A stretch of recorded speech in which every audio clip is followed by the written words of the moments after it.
Good morning and welcome to Temple Buddhist Center's Sunday meditation service. My name is Dave and I'm honored to be of service this morning. We hope that our service finds you happy and healthy, but please know that if you're struggling in any way, we hope that Temple Buddhist Center can be a source of refuge for you as we open our hearts to you and your loved ones. Let's begin this morning with some conscious breath work, taking a few moments to ground, to experience the body, and to breathe together. Conscious breathing is where you seal the mouth, breathe deeply through the nose, pause for a moment, and then release slowly so the exhale is longer than the inhale. Let's begin. Breathing in, pausing just a moment, feeling the fullness of the lungs, releasing slowly. And as you release, checking in with the body, just being aware of what is present and alive in the body right now. The second conscious breath, pausing just a moment, ventilating this precious human form, and releasing slowly. And as you release, see if you can release any worry or concerns from the week. All the energy of doing, going, striving, accomplishing. Just allow yourself a few moments to cultivate the energy of being, not doing. And a third conscious breath together. Pausing just a moment. And releasing slowly. And as you release, taking time to invite into your awareness the present moment, fully arriving in the here and now. Here at Temple Buddhist Center, we like to begin our service with a chant. Chanting is an integral part of every tradition, and it's not about being a singer, it's about having a voice. And Victor will explain our chant this morning. Thank you, Dave. Good morning, everyone. Our chant this morning is Om Amidewa Ze, Om Amidewa Ze. In the Buddhist tradition, this is a chant that enhances compassion for all beings in all places. And as the Buddha said, if your compassion does not include yourself, it is incomplete.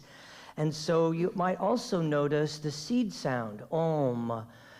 In many traditions, especially in yogic and Vedic traditions, Om is the sound of the universe, reminding each one of us that we are a beautiful note in a grand cosmic symphony forever playing. And so with that, let's take a conscious breath together.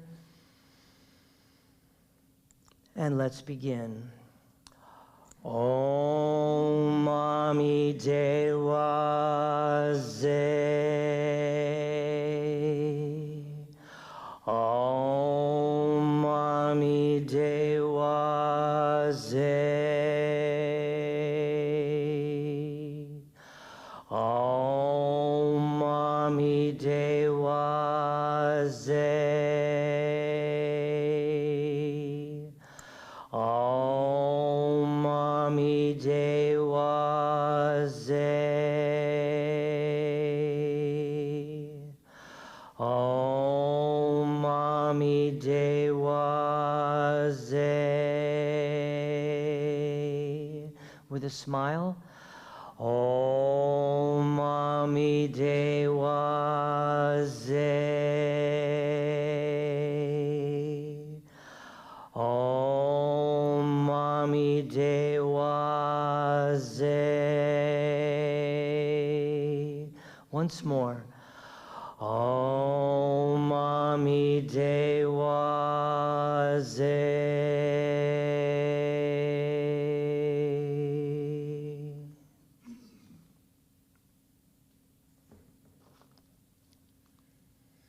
Here at TBC, we practice Western Buddhism, a blend of Eastern philosophy and Western psychology. This new and exciting form of spirituality is dynamic, inclusive, active, and focuses on core Buddhist insights as well as mindfulness, meditation, and their practical application in our daily life. Our goal here isn't to get everyone to agree on one lineage or philosophy. Rather, it's on cultivating a shared experience of mindfulness, oneness, and love. Whether we are chanting, meditating, or sharing from the heart, we respect that you will participate only at the level that feels comfortable for you. We take refuge in the three jewels and acknowledge these core values as expressions of the awakened mind: the Buddha, the Dharma, and the Sangha. We value awareness of our own Buddha nature as well as the Buddha nature of all beings, allowing a new perspective of this and every precious moment. The second jewel is the Dharma, the truth teachings that release us from fear and delusion and help us to realize the true nature of who we are. And Sangha, our spiritual community, an essential part of growth where we practice the teachings together and support each other along every step of the path. Let's take a moment now to silence any electronic devices and prepare a meditative environment. And we will now recite the prayer of refuge. We'll recite this together 3 times in honor of the 3 jewels. Together, in Buddha, Dharma, and Sangha, we go for refuge until fully awakened through the power of generosity, ethics, patience, enthusiastic effort, concentration, and wisdom. For the sake of all beings, may we realize and demonstrate our innate goodness. In Buddha, Dharma, and Sangha, we go for refuge until fully awakened through the power of generosity, ethics, patience, enthusiastic effort, concentration, and wisdom. For the sake of all beings, may we realize and demonstrate our innate goodness. In Buddha, Dharma, and Sangha, we go for refuge until fully awakened through the power of generosity, ethics, patience, enthusiastic effort, concentration, and wisdom. For the sake of all beings, may we realize and demonstrate our innate goodness.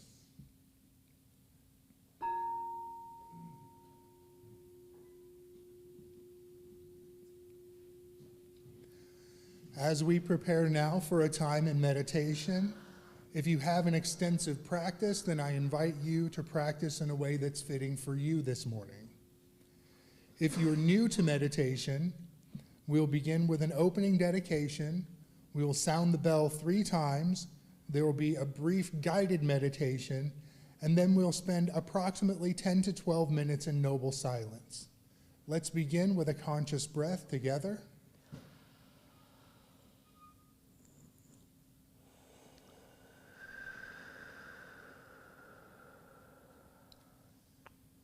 Body, speech, and mind in perfect oneness. I send my heart with the sound of the bell. May the hearers awaken from forgetfulness, transcend the path of anxiety and sorrow, and realize the true nature of who they are.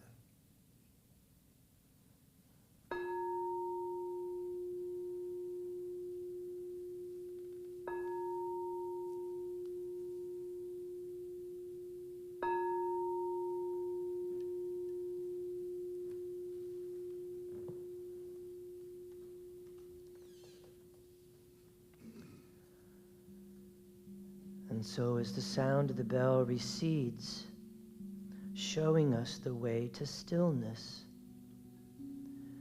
if you need to take another conscious breath or adjust your posture in any way, Whatever you need to do to partner with the body to find a new level of gentleness and ease with every out-breath.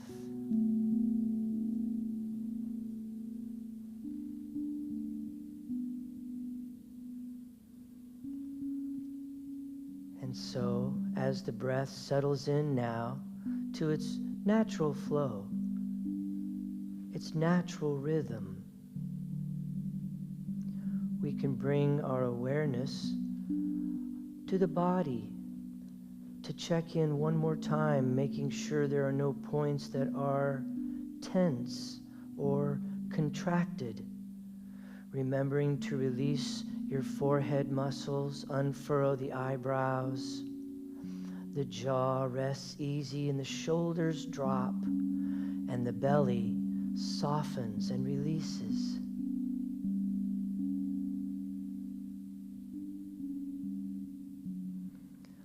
From here, we can bring our awareness to awareness itself, noticing ever so lightly whenever the mind is distracted by a sound, perhaps in the hallway or outside. Noticing ever so lightly when the mind becomes distracted by a sensation, like an itch or a tummy rumble. And noticing ever so lightly when the mind becomes distracted by a thought, or perhaps a chain of thoughts. All these things, they just come and go. Sounds, sensations, thoughts, they simply rise and fall. Our practice is to cultivate that vast, open spaciousness of awareness in which these things come and go.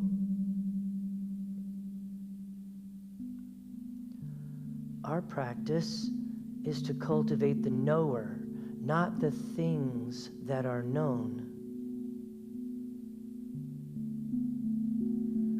And so, connected to the breath, the body is gentle, easy, and light.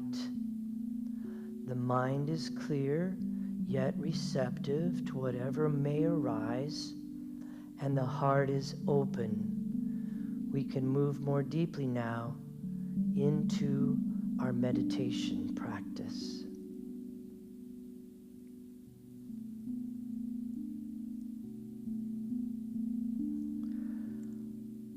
I close my eyes and I see clearly. I stop trying to listen and I hear truth. I am silent, yet my heart sings. I seek no contact and find union.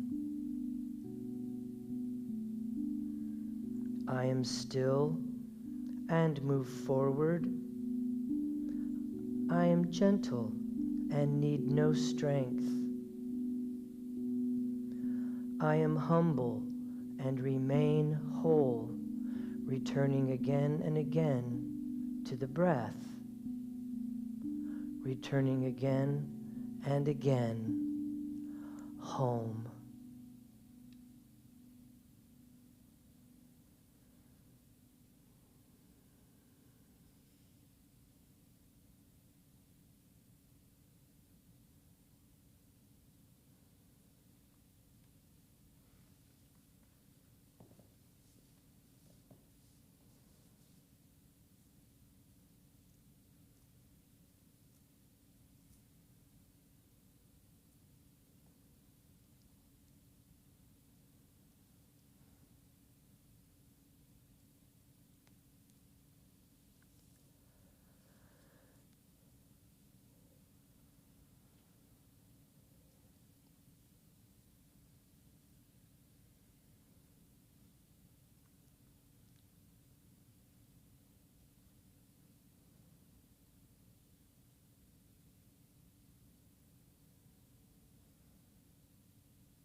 And so I invite you to remain in a meditative state, connected with the breath. The body is gentle.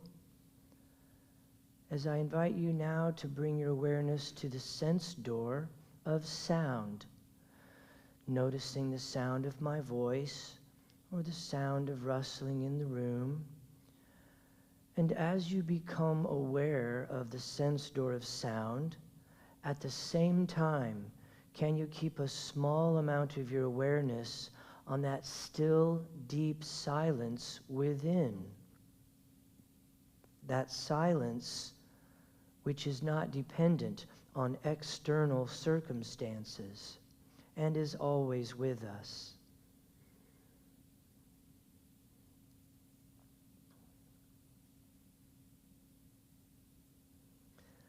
Next, I invite you to bring your awareness to the sense door of touch as you notice the feeling of your clothing upon your skin, or the feeling of hot or cold, or the feeling of the chair or the cushion beneath you.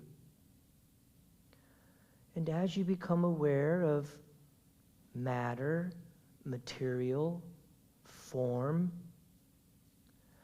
at the same time, can you keep a small amount of your awareness on that which is formless? In other words, can you be aware of awareness itself, as if you were pulling the camera back one step?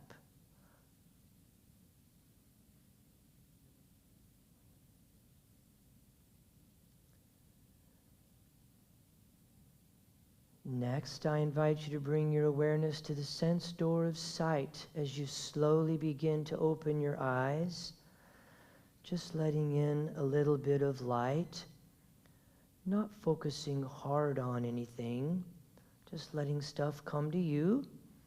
And as you begin to become aware of shapes and colors, walls, stuff, things, at the same time, can you cultivate an awareness of the space around those things, as if you were seeing a negative photograph? How often we walk into a room and the first thing we notice are the things and the stuff. How often do we notice the space, sensing the space, sensing the space around you, within you? Next, I invite you to bring your awareness to the breath as we take a conscious breath together.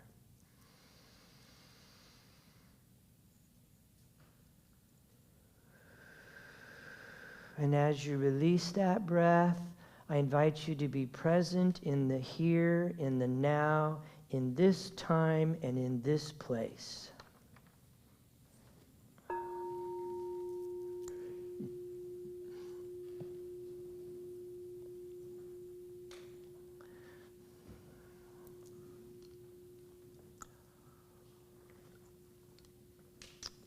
Thank you, Dave. Thank you, Ricky.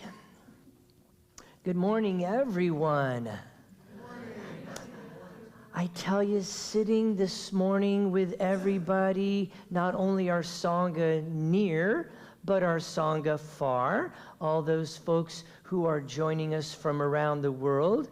And it's really not even that far, even though the bodies may be in different places, the energy is right here with us.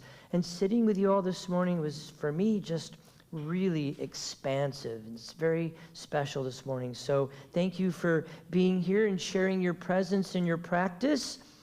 It's kind of a big week, I guess. Not that Buddhists spend much time in the future, because we really don't, but there's a lot of things going on. I guess there's a game tomorrow. But it's okay. I checked.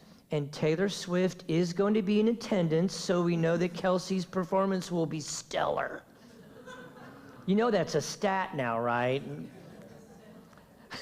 I guess everything's a stat anymore.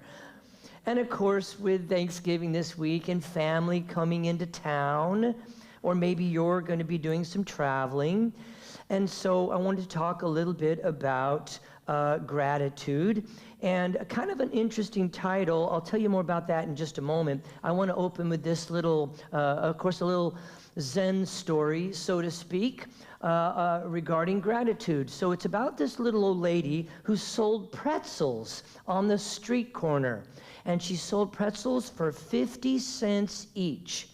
Now, every day, a young businessman would exit his office building at lunchtime, and as he passed by the pretzel stand, he would actually leave 2 quarters, 50 cents on the cart, on the little side of the cart there. However, he never took a pretzel.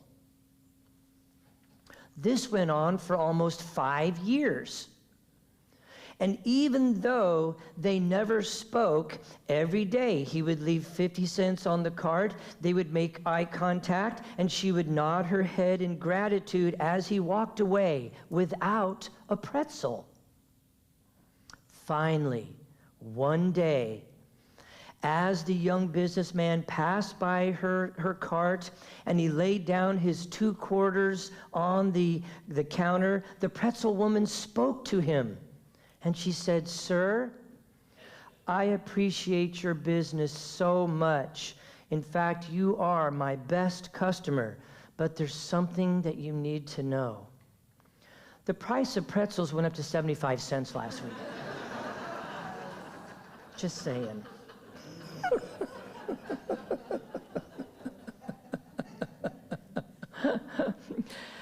And so this twist on gratitude is kind of reflected in the talk today. It's going to be slightly different, and I think you'll see why. And it's reflected in the title, Halfway to Gratitude. You know, and so what exactly does that mean? And so I took this title from a quote by Henri Amiel, the famous poet and philosopher, who said, "Thankfulness is the beginning of gratitude. Gratitude is the completion of thankfulness. Thankfulness may consist merely of words. Gratitude, however, is a way of life." And even staying in our Buddhist practice, the Buddha said, "You have no cause for anything but gratitude and joy."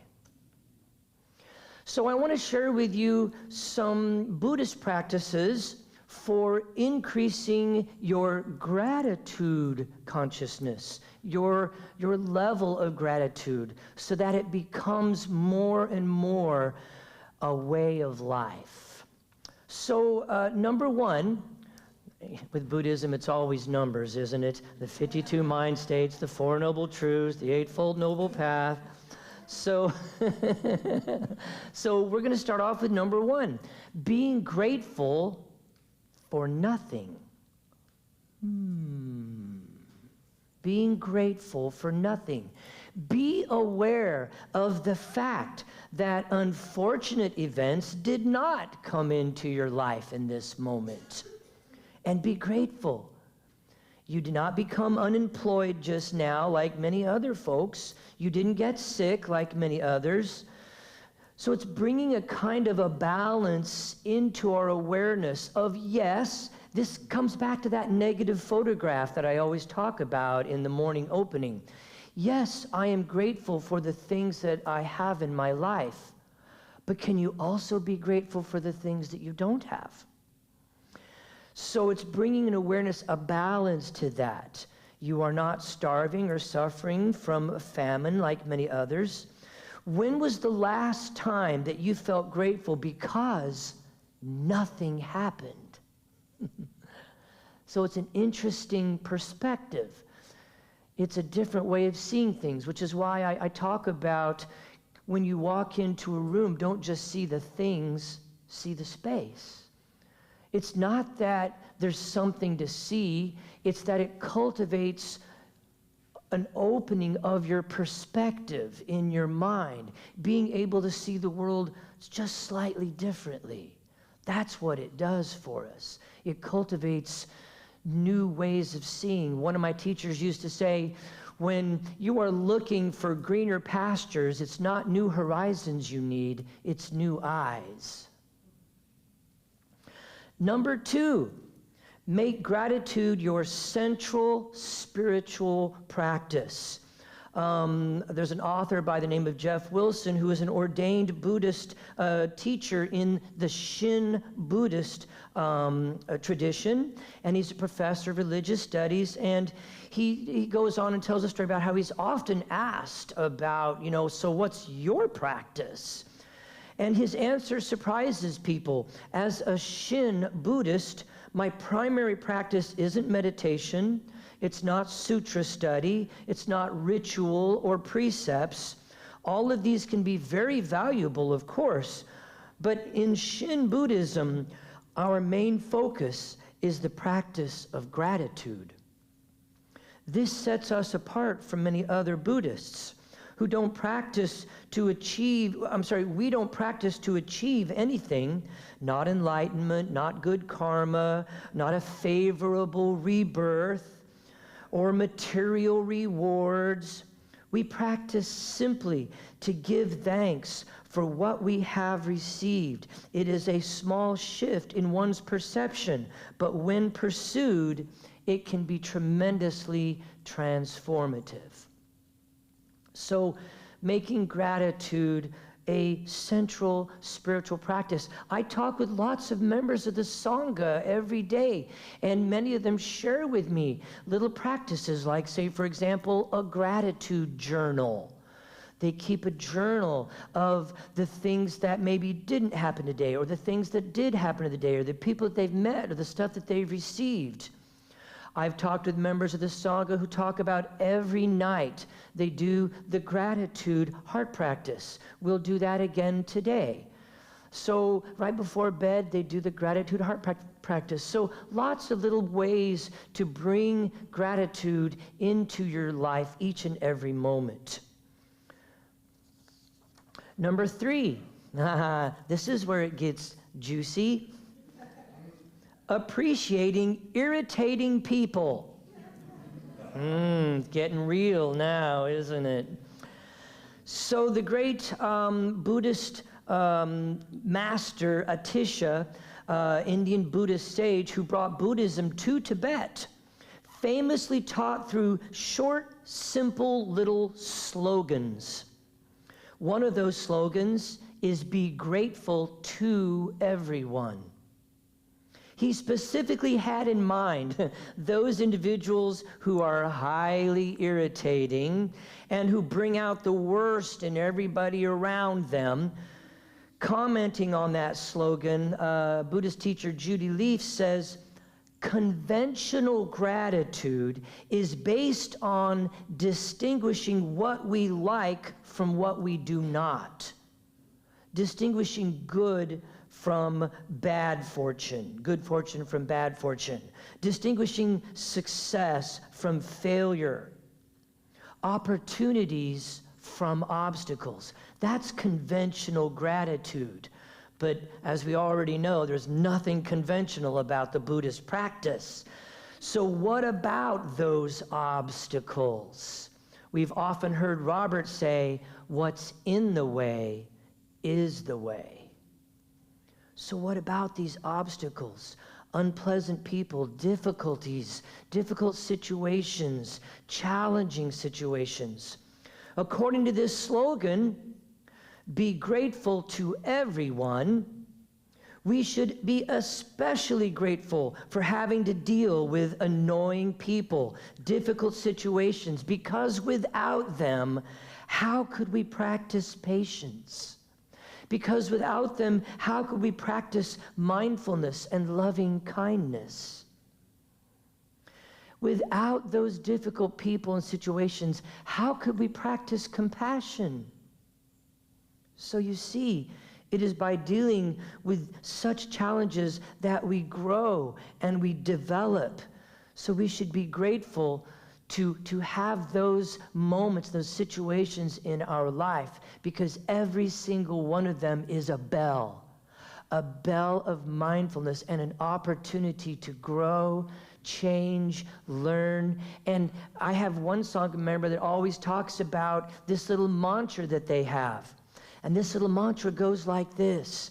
When they encounter a difficult situation, they say, how can this moment serve awakening? How can this moment serve awakening? Because what we know is that our awakening is about all people in all places. It's not just ours. So it includes this other person or this situation. A beautiful practice. Number 4, become highly responsive to kindness received.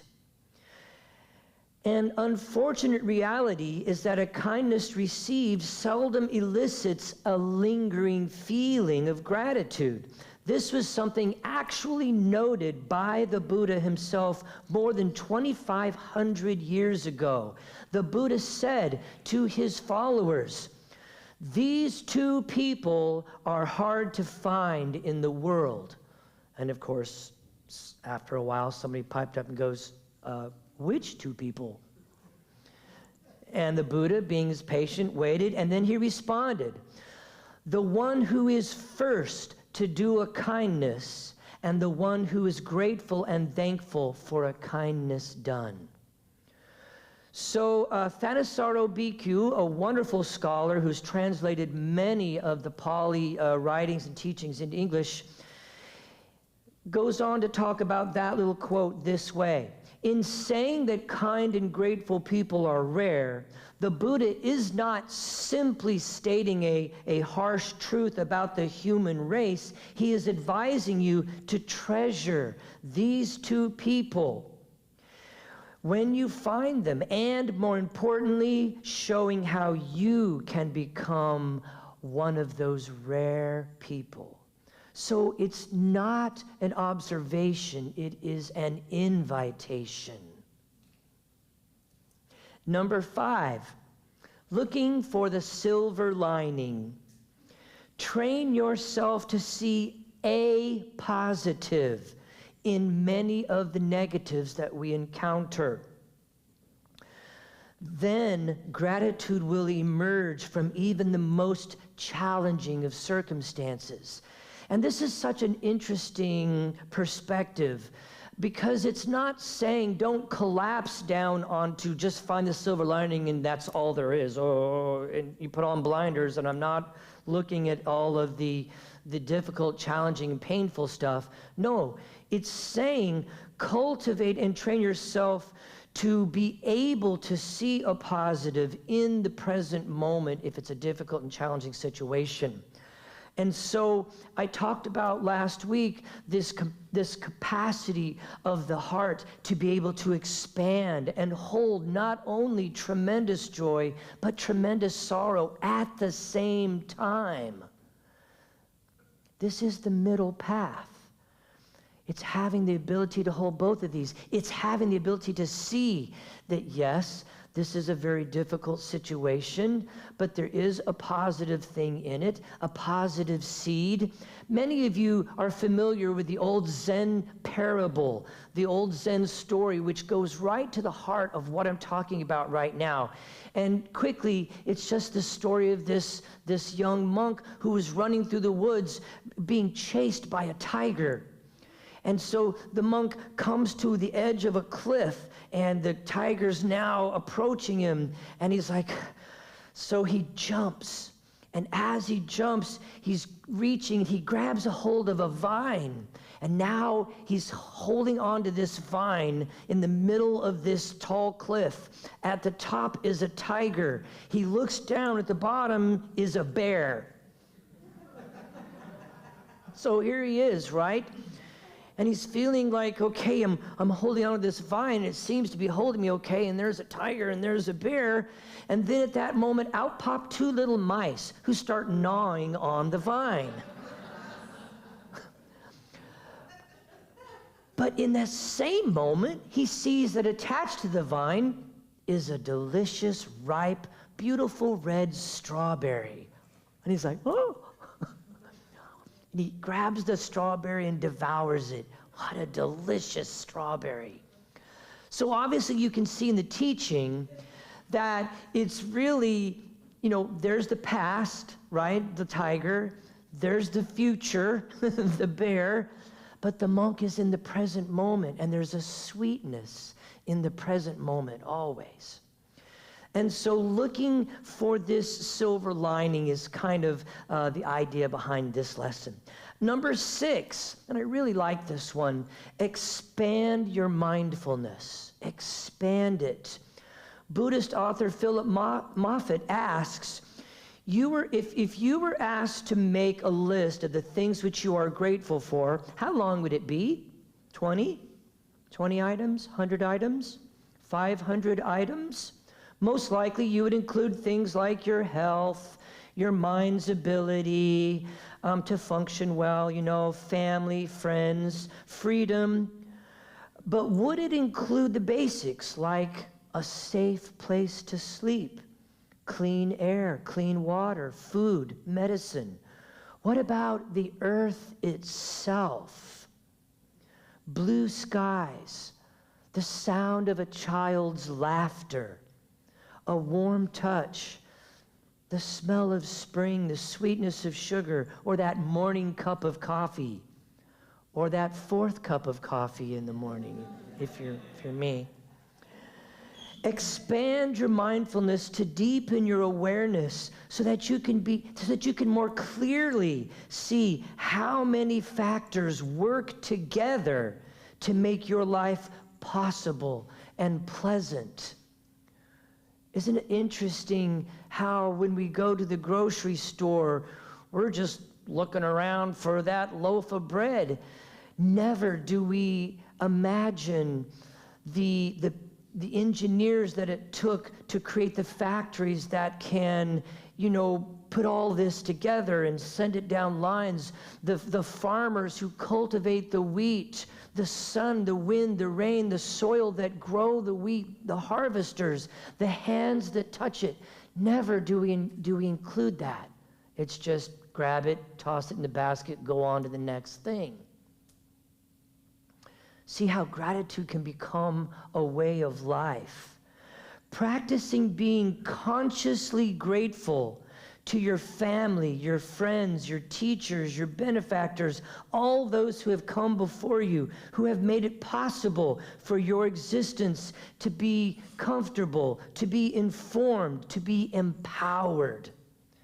Take a few minutes to mentally note the many people who have invisibly served you by providing medicine, shelter, safety, food, education.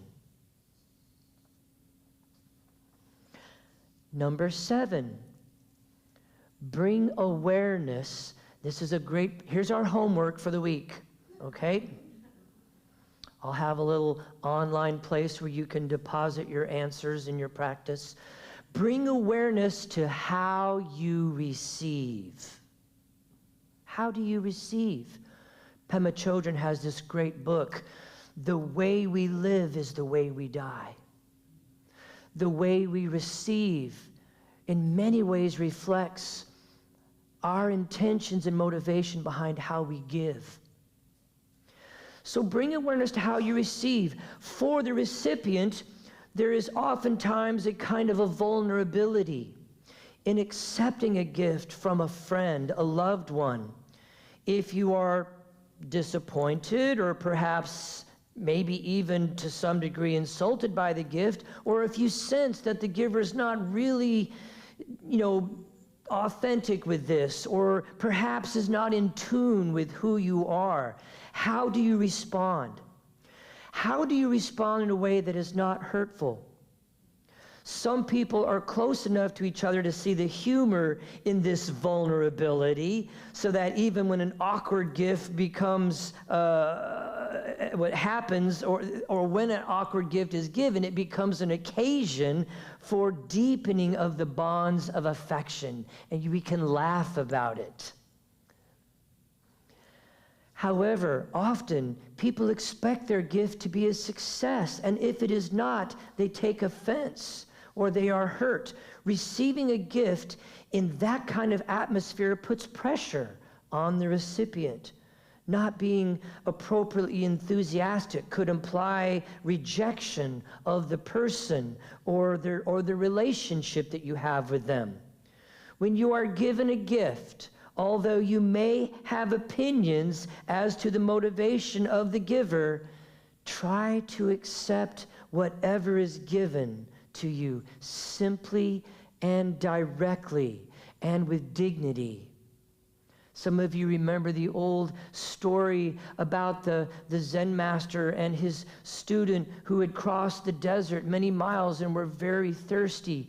And finally they sat down and they were joined by another student. And the first student ran off because he thought he might know where there might be some water. And he filled his canteen with this water and he brought it back. And he said, "Master, I found some water." And he gave the water to the master. The master took a drink and smiled, put the lid on and thanked him very much and handed it to the other student. And at that time, the first student then ran off to go get more. The second student took a drink, spit it out. He goes, "Master, that water's terrible. It's stagnant. Why did you smile and thank him for this water? It's horrible." And the master looked at him and said, "Because I tasted the gift, you only tasted the water." So in this way, bring awareness to how we receive, and that is fertile ground for awakening. And I want to close the talk by sharing this little passage by Jack Kornfield in his book, The Wise Heart. If we see the world as sacred, which is an expression of the spiritual life, then gratitude follows immediately and naturally. We have been given the extraordinary privilege of incarnating as human beings. And of course, the human incarnation entails the 10,000 joys and the 10,000 sorrows. As it says in the Tao Te Ching, but when we have the privilege of the lavender color at sunrise, the taste of a tangerine in our mouth, and the almost unbearable beauty of life all around us, along with its challenges and its difficulties and its troubles. You see, life keeps recreating itself. We can either be lost in a smaller state of consciousness, what in Buddhist psychology is called the body of fear, which brings suffering to us and to others, or we can bring the quality of love and appreciation, which I would call gratitude, to life. With it comes a kind of trust. The poet Pablo Neruda writes, "You can pick all the flowers, but you cannot stop the spring." Life keeps recreating itself and presenting us with miracles each and every moment. Thank you.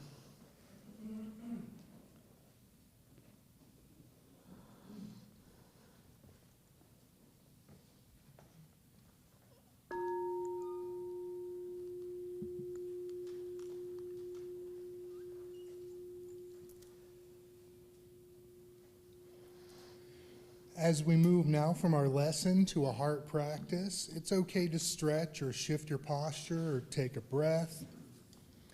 And a heart practice is an expression of the heart that we share with the universe. And during this time, many folks like to acknowledge this expression with a gesture such as the Anjali Mudra, or placing a hand or both hands over your heart. Or if you're in meditation posture, simply flipping your hands upside down as a way to radiate love. And today's practice is a gratitude practice.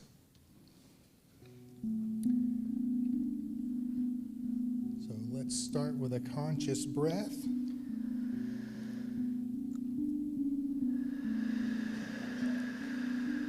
Begin the practice of gratitude by feeling how year after year you've cared for your own body and mind.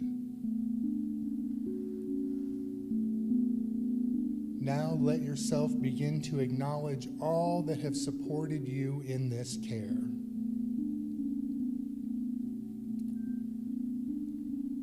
I hold in my heart gratitude for the care and labor of 1,000 generations of ancestors who came before me.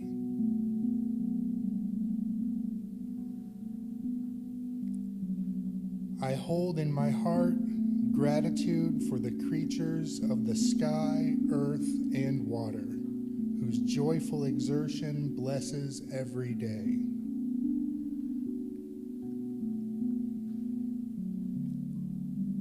I hold in my heart gratitude for the family and friends I have been given in the community I share.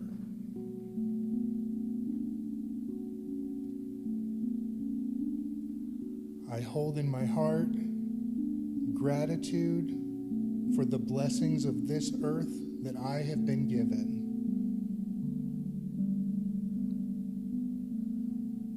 I hold in my heart gratitude for the measure of health I have at this moment.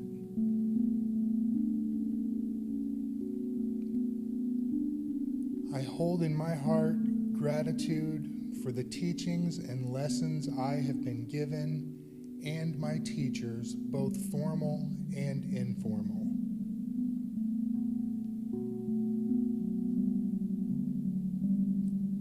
Just as we are grateful for our blessings, so too can we be grateful for the blessings of others.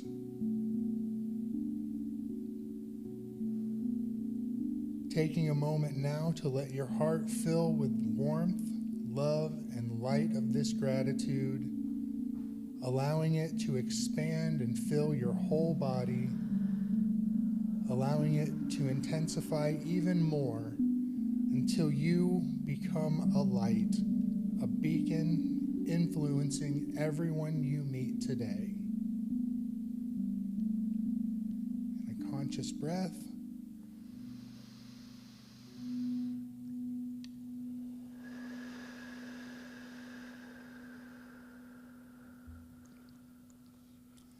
And in the true spirit of dana, the Buddhist practice of generosity, temple services are given freely. In the same way, if you choose to give, please give with a generous heart, meaning not in return for anything that you've received, but so that others who may seek refuge may find it here in this temple.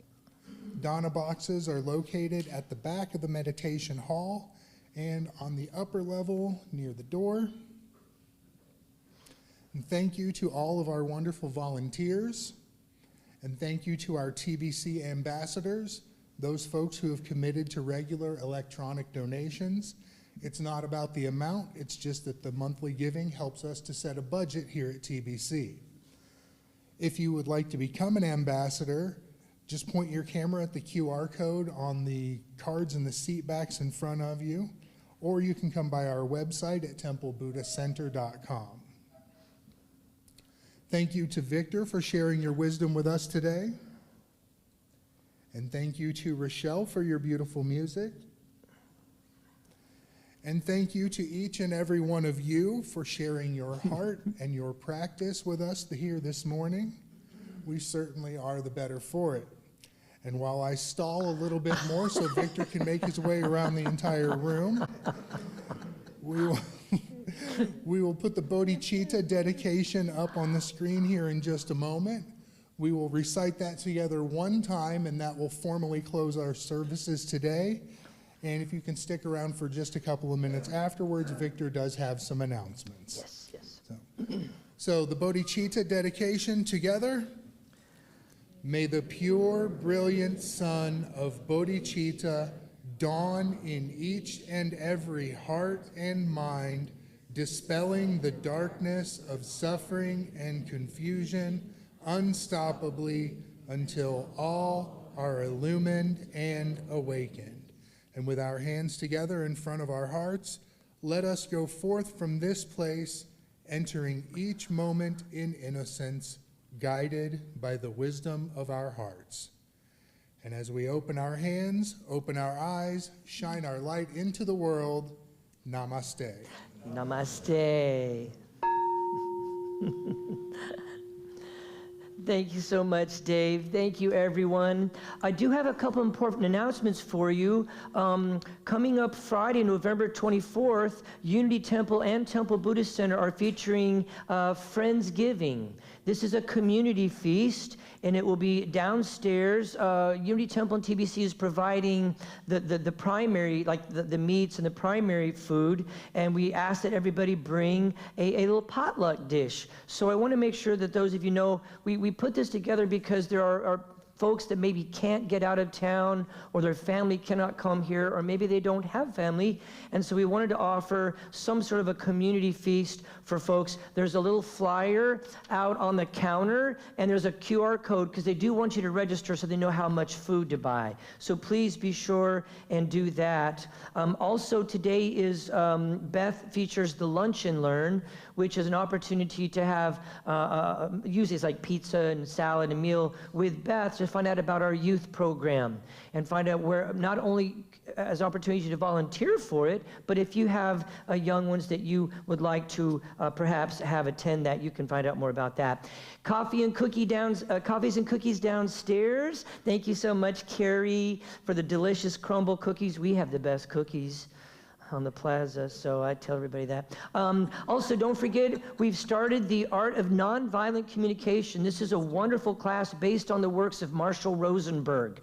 It is truly a groundbreaking work and deals with, as it says, the art of communicating non-violently. So really bringing in a mindfulness and awareness to those little those words that cause microaggressions, tones, things like that. And so James does a great job with that. There's a flyer on the counter for that as well. And it's third Sunday. That means authentic relating class at 1 o'clock. So both Tim and Brian and do such a fantastic job in creating a safe and fun environment for adults to learn to relate authentically, coming more from the heart and a little less from just the head and those rote responses that we tend to have with people. So it's really a great activity, and it's a lot of fun. Also, Temple Buddhist Centers features 2 retreats every year that are 4 days long, 4-day silent residential retreat. So the New Year's silent retreat is the registration is now open online. There's some flyers out front, and the theme is equanimity in a world out of balance. So we'll be working on the Brahmavihara, or of the 4 faces of the heart. The 4th is equanimity. So we'll be working with that at the retreat. And coming up very soon, November 29th, very excited about this, is another one of our full moon celebrations. There will be dances of universal peace. There will be chanting. We'll be building a flower mandala. All this happens here at the temple downstairs in the hall. And so everyone's invited. Please come and enjoy. Bring flowers with you so we can add it to our flower mandala. That's always a nice thing to do. It's from 6:30 to 8, November 29th. I want to emphasize that because there was a flyer out that had November 27th, but it's Wednesday the 29th. Tai Chi Cha every Tuesday evening. Don't forget to sign up for our volunteer newsletter. For our volunteer opportunities and our newsletter. Stop by our TBC store. Also, our lending library right over there in the corner. There has been a lot of activity, so I want to encourage you, if you have some old Dharma books sitting at home that you haven't looked at in quite a while, please bring them up and put them in our lending library. It has been such a life changer for a lot of folks. I've had people come up and go, I picked up this random book off there and it changed my life. So some really great teachings and readings about the Dharma, Buddhism, mindfulness, meditation. If you have them sitting at home, by all means, please bring them up and put them in there. I'll leave this up here on the screen so you can take a picture of it. And I think that's everything. Thank you everyone so much. As you go into your day, I wish you peace and blessings.